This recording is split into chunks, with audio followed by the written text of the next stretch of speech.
Hi friends. இன்னைக்கு நம்ம 9ஆம் வகுப்பு தமிழ் புத்தகத்தில் உள்ள மேற்கோள்கள் பார்க்க போறோம். மேற்கோள்கள்னா என்னன்னா, ஒரு லெசன் முடிஞ்சதுக்கு அப்புறமோ, இல்ல சைட்ல வந்து ஒரு பாக்ஸ் மாரி ஒரு 2 லைன் குடுத்து, அது யார் எழுதுனாங்க, இல்ல எந்த புக்லேருந்து வந்திருக்கு அந்த மாரி போட்டிருப்பாங்க. ஆ அது மட்டும் இல்லாம லெசனுக்கு இடையிலயும் சில லைன் இந்த மாரி குடுத்து யார் எழுதுனாங்க, இல்ல எந்த நூல்லேருந்து வந்திருக்கு அந்த மாரி போட்டிருப்பாங்க. அந்த மேற்கோள்கள் எல்லாத்தையும் வந்து தனியா வந்து கம்பைல் பண்ணி நம்ம வந்து இப்ப 9த் ஸ்டாண்டர்ட் வந்து குடுத்துருக்கோம். ஆல்ரெடி 6த், 7த், 8த் இந்த 3 ஸ்டாண்டர்டுக்குமே அந்தந்த ஸ்டாண்டர்ட்ல உள்ள மேற்கோள்கள் எல்லாத்தையுமே வந்து நம்ம மொத்தமா வந்து ஒரு கம்பைல் மாரி ஒரு வீடியோவா குடுத்துருக்கோம். அந்த வீடியோவோட லிங்க் வந்து டிஸ்கிரிப்ஷன்ல குடுத்துருக்கோம். நீங்க வேணும்னா அதில போய் வந்து பார்த்துக்கோங்க. ஓகே. இப்போ 9ஆம் வகுப்புல உள்ள மேற்கோள்கள் வந்து பார்ப்போம். அறிஞர் வில்லியம் ஜோன்ஸ் என்பார் வடமொழியை ஆராய்ந்து மற்ற ஐரோப்பிய மொழிகளோடு தொடர்புடையது வடமொழி என முதலில் குறிப்பிட்டார். ஸோ இந்த மாரி கேட்கலாம். அதாவது ம் மற்ற ஐரோப்பிய மொழிகளோடு தொடர்புடையது வடமொழி அப்படின்னு எந்த அறிஞர் ஃபர்ஸ்ட் குறிப்பிட்டாரு அப்படின்னு சொல்லி கேட்கலாம். முதலில் பிரான்சிஸ் எலிஸ் என்பார் தமிழ், தெலுங்கு, கன்னடம், மலையாளம் போன்ற மொழிகளை ஒப்புமைப்படுத்தி ஆய்ந்து இவை தனியொரு மொழி குடும்பத்தைச் சேர்ந்தவை என்ற கருத்தை முன்வைத்தார். தமிழ் வடமொழியின் மகளன்று, அது தனி குடும்பத்திற்கு உரிய மொழி. சமஸ்கிருத கலப்பின்றி அது தனித்து எங்கும் ஆற்றல் பெற்ற மொழி. தமிழுக்கும் இந்தியாவின் பிற மொழிகளுக்கும் தொடர்பு இருக்கலாம். இப்படிலாம் சொன்னது யாரு அப்படின்னா வந்து கால்டுவெல். இனிமையும் நீர்மையும் தமிழனல் ஆகும். இது எந்த நூல்ல இருக்குன்னா பிங்கள நிகண்டு. அடுத்து யாமறிந்த மொழிகளிலே தமிழ் மொழி போல் இனிதாவது இங்கும் காணும். லைன் வந்து நம்ம அடிக்கடி கேள்விப்பட்டிருக்கோம். முன்னாள் ஸ்டாண்டர்ட்ல கூட வந்திருக்கும். இதை சொன்ன யாருன்னா பாரதியார். உலக தாய்மொழி நாள் பிப்ரவரி 21. தமிழை ஆட்சி மொழியாக கொண்ட நாடுகள் இலங்கை, சிங்கப்பூர். காதொளிரும் குண்டலமும் கைக்கு வளையாபதியும் கருணை மார்பின் மீதொளிர் சிந்தாமணியும் மெல்லிடையில் மேகலையும் சிலம்பாரென்பப் போதொளிரும் திருவடியும் பொன்முடி சூனாமணியும் பொலியச் சூடி நீதியொளிர் செங்கோலாய் திருக்குறளை தாங்குதமிழ் நீடு வாழ்க. இது யார் சொல்லியிருப்பார்னா கவியோகி சுத்தானந்த பாரதியார். பிறகு நான் பண்டமிழை உன் அருள் வாய்த்த பிறகுதான் வீணையாய் போனேன். சிறகு நான் சின்னதாய் கொண்டதொரு சிற்றீசல் சிந்தமிழே. நின்னால் விமானமானேன் நான் தருவாய் நில்தான் தருவாய் நிதமின் வருவாய் எனனி வருவாய் ஒருவாய் உணவாய் உலகமிலே ஓர்ந்தேன் நீ பாட்டு கனவாய் வழிவரும் காற்று. யார் பாட்டு பாடியிருப்பானா கவிஞர் வாலி. விரிகின்ற தொடுவானில் கடற்பரப்பில் விண்ணோங்கு பெருமலையில் பள்ளத்தாக்கில் பொழிகின்ற புனலருவி பொழிலில் காட்டில் புல்வெளியில் நல்வயலில் விலங்கில் புல்லில் தெரிகின்ற பொருளிலெல்லாம் திகழ்ந்து நெஞ்சில் திவிட்டாத நுண்பாட்டே தூய்மையுற்றே அழகு எனும் பேரொழுங்கே மெய்யே மக்கள் அகத்திலும் நீ குடியிருக்க வேண்டுவேனே. மேலே தங்கப்பா. அடுத்து மாமலை போற்றுதும் என்று இயற்கையை வாழ்த்தி பாடியவர் இளங்கோவடிகள். அடுத்து நீரின்றி அமையாது உலகம் என்னும் தம் கருத்தை தெளிவாக பதிவு செய்துள்ளவர் திருவள்ளுவர். அடுத்து மழை உழவுக்கு உதவுகிறது, விதைத்த விதை ஆயிரமா பெறுகிறது, நிலமும் மரமும் உயிர்கள் நோயின்றி வாழ வேண்டும் என்னும் நோக்கில் வளர்கின்றன என்கிறார் மாங்குடி மருதனார். அடுத்து உணவெனப்படுவது நிலத்தொடு நீரே. புறம் 18. நீரும் நீராடலும் வாழ்வியலோடு பிணைக்கப்பட்டவையாக விளங்குகின்றன என்பார் பேராசிரியர் தோ. பரமசிவன். குளிர குடைந்து நீராடி என்கிறார் ஆண்டாள். சனி நீராடு அப்படிங்கிறது ஔவை வாக்கு. பக்தி சுவை நனி சொட்ட சொட்ட பாடிய கவி வளவர் மகாவித்வான் மீனாட்சி சுந்தரனார். வானகமே இளவையிலே மரச்செறிவே நீங்கள் எல்லாம் காணலின் நீரோ காட்சி பிழைதானோ போனதெல்லாம் கனவினைப் போல் புதைந்தெறிந்தே போனதனால் நானும் மூர்க்கனவோ இந்த ஞானமும் பொய்தானோ. பாட்டு பாடினது யாருன்னா பாரதியார். இது வந்து ஒரு பாட்டும் இருந்துச்சு. அடுத்து குளம் தொட்டு கோடு பதித்து வடி சேர்த்து உளம் தொட்டு உழுவயல் ஆக்கி வளம் தொட்டு பாகுபடும் கிணற்றோடு என்றும் இவயம் பார்ப்படுத்தான் ஏகும் சொர்க்கத்தை இணைது. எந்த நூலை இடம்பெற்றிருக்கு அப்படின்னா சிறு பஞ்ச மூலம். அடுத்து உண்டி கொடுத்தோர் உயிர் கொடுத்தோரே. புறம் 18. 9 நாளி உடுப்பவை 2. புறம் யாதும் ஊரே யாவரும் கேலி. அப்புறம் சான்றோன் ஆக்குதல் தந்தைக்கு கடனே, நன்னடை நல்கல் வேந்தற்கு கடனே, உற்றுளி உதவியும் ஒரு பொருள் கொடுத்தும் கிற்றே நிலை முனியாது கற்றல் நன்று. இது எல்லாமே புறம்தான். அடுத்து கல்லும் மலையும் குறித்து வந்தேன், பெருங்காடும் செடியும் கடந்து வந்தேன், எல்லை விரிந்து சமவெளி எங்கும் நான் இறங்கி தவழ்ந்து தவழ்ந்து வந்தேன், ஏறாத மேடுகள் ஏறி வந்தேன், பல ஏரி குளங்கள் நிரப்பி வந்தேன், ஊறாத ஊற்றிலும் உட்புகுந்தேன், மணல் ஓடைகள் பொங்கிட ஓடி வந்தேன். இந்த பாடல் வரிகள் யாரோடனா கவிமணியோடது. அடுத்து எழுந்தது துகள் ஏற்றுனர் மார்பு கவிழ்ந்தன மறுப்பு கலைஞனர் பலர். அதாவது ஏறு தழுவுதலை பத்தி இதுல சொல்லியிருப்பாங்க. அந்த ஏறு தழுவும் போது துகள்லாம் பறக்கும், அதை பத்தி சொல்லியிருக்காங்க. எழுந்தது துகள் ஏற்றுனர் மார்பு கவிழ்ந்தன மறுப்பு கலைஞனர் பலர், கலித்தொகையில இருக்கு. அடுத்து நீர் எடுப்பவை நிலம் சாழ்பவை மாறு ஏற்று சிலப்பவை மண்டி பாய்பவை துலங்கு இமில் நல்லேற்றினம் பல களம் புகும் மல்லர் வனப்பு உத்தனர். இதுவும் கலித்தொகையில் உள்ள லைன் தான். அடுத்து அறம் எனப்படுவது யாதென கேட்பின் மறவாது இது கேள், மண்ணுயிர் செல்லாம் உண்டியும் உடையும் உரையொருள் அல்லது கண்டது இல். எந்த நூல் இடம்பெற்றதுன்னா மணிமேகலை. அடுத்து மகத நன்னாட்டு வாழ்வாய் வேந்தன் பகைப்புறத்து கொடுத்த பட்டி மண்டபம். இது எங்க எந்த நூல்ல இடம்பெற்றிருக்குன்னா சிலப்பதிகாரம்.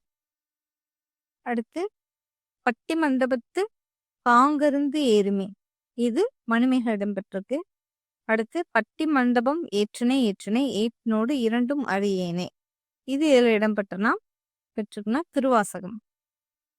அடுத்து பண்ண அரும் கலை தெரி பட்டி மண்டபம் என்று கம்பராமாயணத்திலும் பட்டி மண்டபம் என்ற சொல் பயின்று வருகிறது. அதாவது மேனுவல் லைன் எல்லாமே பட்டி மண்டபம் அப்படிங்கிற வார்த்தை எந்தெந்த நூல்ல எப்படி இடம்பெற்றிருக்கு அப்படிங்கிற அந்த லைன் எல்லாம் வரிசையா கொடுத்துருக்காங்க. அடுத்து நான் இங்கிலாந்திலோ உலகின் எந்த மூலையிலோ இருந்தாலும் என் வங்கி பணத்தை எடுத்து பயன்படுத்துவதற்கு ஒரு வழியை சிந்தித்தேன், சாக்லேட்டுகளை விழித்தள்ளும் இயந்திரத்திலுள்ள யோசனை கிடைத்தது, அங்கு சாக்லேட் இங்கு பணம்.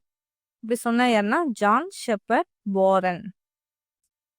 அடுத்து இணையத்தில் இது இல்லையெனில் உலகத்தில் அது நடைபெறவே இல்லை என்பது லீயின் புகழ்பெற்ற வாசகம். அடுத்து புலவர் பாடும் புகழுடையோர் விசும்பின் வளவன் ஏவா வானூர்தி. வளவன் ஏவா வானூர்தி, வானூர்தியை பத்தி சொல்லியிருக்கு. இது புறநானூறுல ஒரு பாடல் வரி.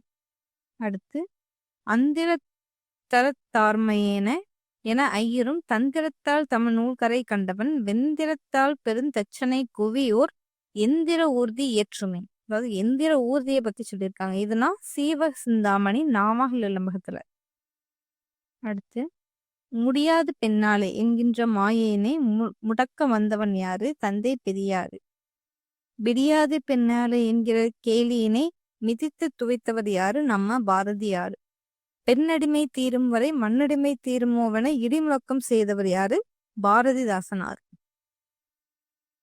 அடுத்து பட்டங்கள் ஆள்வதும் சட்டங்கள் செய்வதும் பாரினில் பெண்கள் நடத்த வந்தோம் சொன்ன யாருன்னா பாரதியார். அடுத்து மங்கையராய் பிறப்பதற்கே நல்ல மாதவம் செய்தல் வேண்டும் அம்மா, இது கவிமணி சொன்னது. அடுத்து பெண் எனில் பேதை என்ற எண்ணம் இந்த நாட்டில் இருக்கும் வரை உருப்படல் என்பது சரிபடாது, இதை சொன்ன யாருன்னா பாவேந்தர் பாரதிதாசன். நான் இன்னும் வாசிக்காத நல்ல புத்தகம் ஒன்றை வாங்கி என்னை சந்திப்பவனே என் சிறந்த நண்பன். யார் சொல்லியிருப்பானா ஆபிரஹாம் லிங்கர். ஓகே.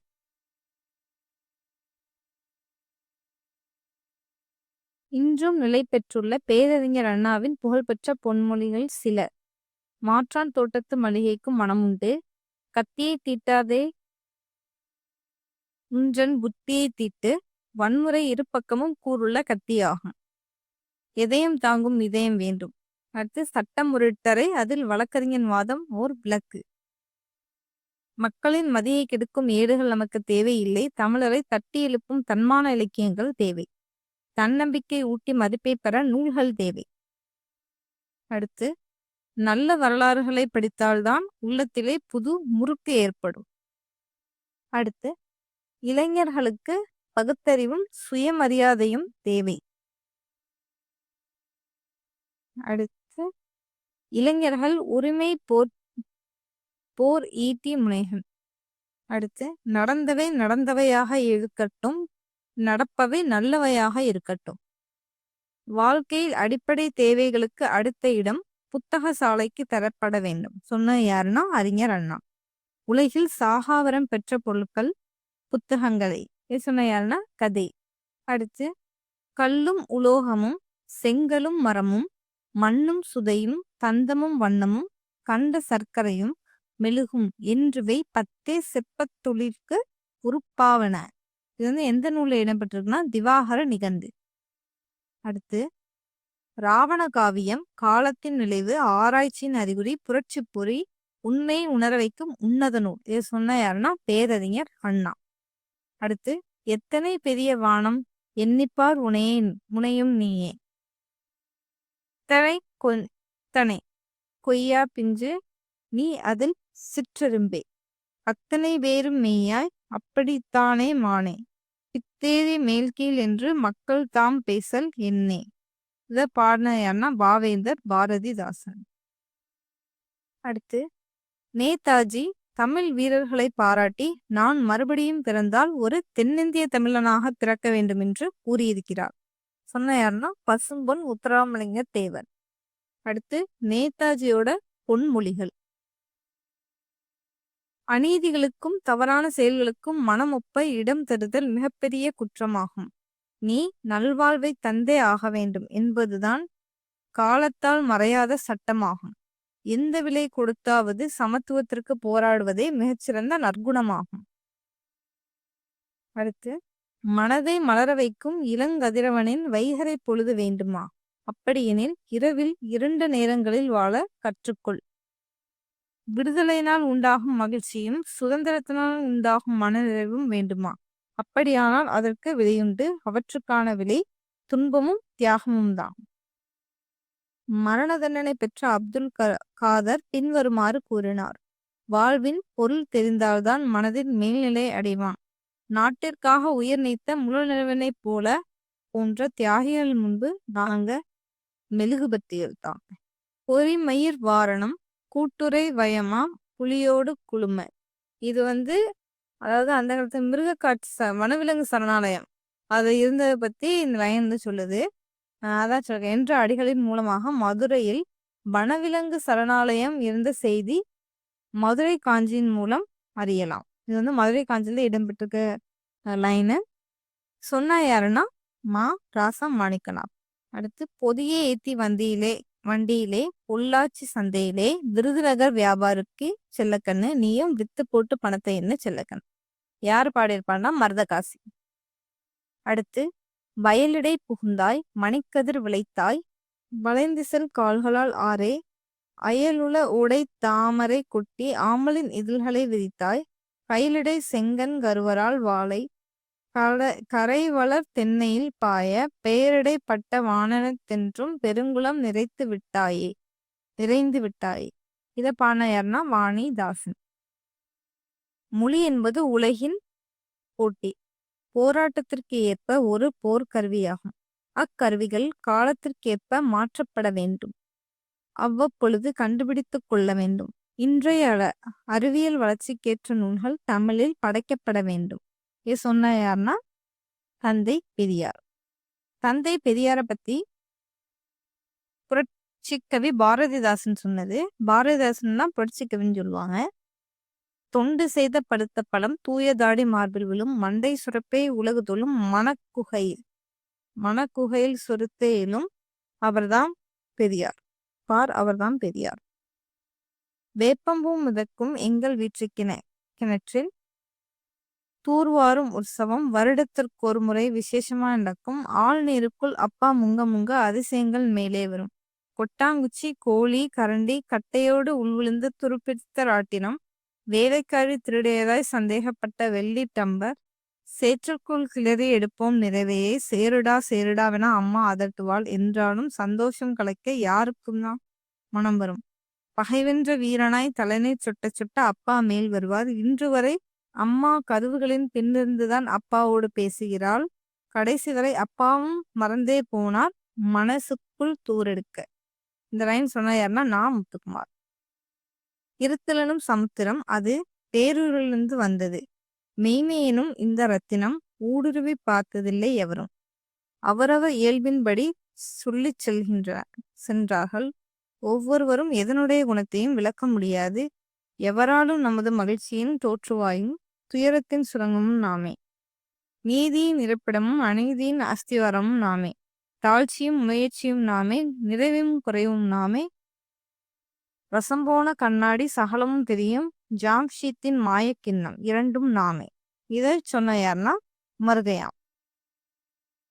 அடுத்து திங்கள் முடி சூடுமலை தென்றல் விளையாடுமலை தங்கு புயல் சூழுமலை தமிழ் முனிவன் வாடுமலை அங்கையர் கண் அம்மி திருவருள் சுரந்து பொழிவதென பொங்கருவி தூங்குமலை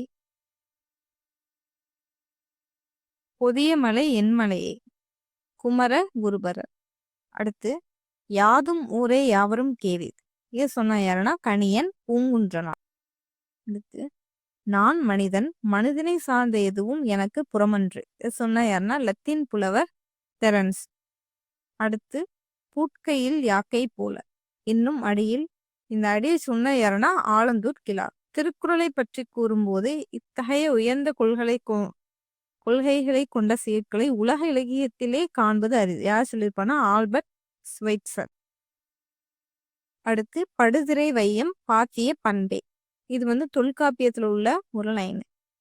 இம்மை செய்தது மறுமைக்கு ஆமெனும் அறிவிலை வணிகன் ஆய் அலன். இது இதுல வரனா புறம்ல.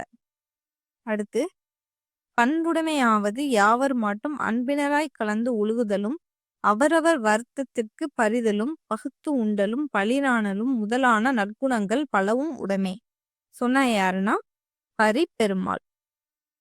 அடுத்து இமயத்துக்கு கோடு உயர்ந்தன தம்மிசை நட்டு தீதியில் யாக்கையோடு மாய்தல் தவத்தலையே. இது புறநானூறுல ஒரு பாட்டு.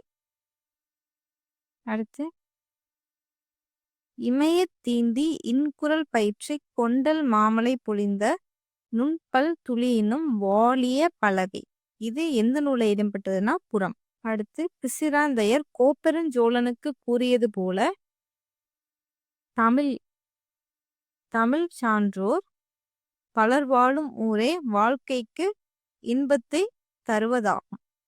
எல்லாருடைய நாடுகளும் நமக்கு தாய்நாடுதான் என்றும் நம் நாடு எல்லா மக்களுக்கும் தாய்நாடு என்று நாம் கருதல் வேண்டும். இது சொன்ன யாருன்னா செனக்கா அப்படிங்கிற ஒரு தத்துவ ஞானி. திருவள்ளுவரை உலக புலவரை அப்படின்னு யார் சொல்லியிருப்பா அப்படின்னா ஜியு போப். அடுத்து நான் பகுத்தறிவும் கூட்டுறவும் உடையவன். நான் ஆண்டோனிஸ் ஆதலால் ரோமுக்கு உரியவன். நான் மனிதன் என்பதால் உலகிற்கு உரியவன். இது யார் சொன்னா மார்க்ஸ் அரேலியஸ் என்னும் பேரரசர். அதாவது உள்ளற்க உள்ளம் சிறுகுவ உள்ளுவதெல்லாம் உயர் உள்ளல். இது எல்லாமே திருக்குறள்ல உள்ள லைன். அடுத்து இந்த காட்டில் எந்த மூங்கில் புல்லாங்குழலோ. சொன்னது யாருன்னா அமுதோன். அடுத்து பிம்பங்களற்ற தனிமையில் ஒன்றிலொன்று முகம் பார்த்தன சலூன் கண்ணாடிகள். இது சொன்ன யாருன்னா நான் முத்துக்குமார். அடுத்து வெட்டுக்கிளியின் சப்தத்தில் மலையின் மௌனம் ஒரு கணம் அசைந்து திரும்புகிறது. இதை சொன்ன யாருன்னா ஜப்பானிய கவிஞர் பாவே. அடுத்து எத்துணையும் பேதமுறாது எவ்வுயிரும் தம்முயிர் போல எண்ணியுள்ள ஒத்துரிமை உடையவராய் உவக்கின்றார் யாவர் அவர். உள்ளம்தான் சுத்த சித்துருவாய் எம்பெருமான் நடம்புரியும் இடமென நான் தெரிந்தேன். அந்த வித்தகத்தம் அடிக்கேவல் புரிந்திட என் சிந்தை மிக மெய்ந்த காலை. சொன்ன யாருன்னா வள்ளலார்.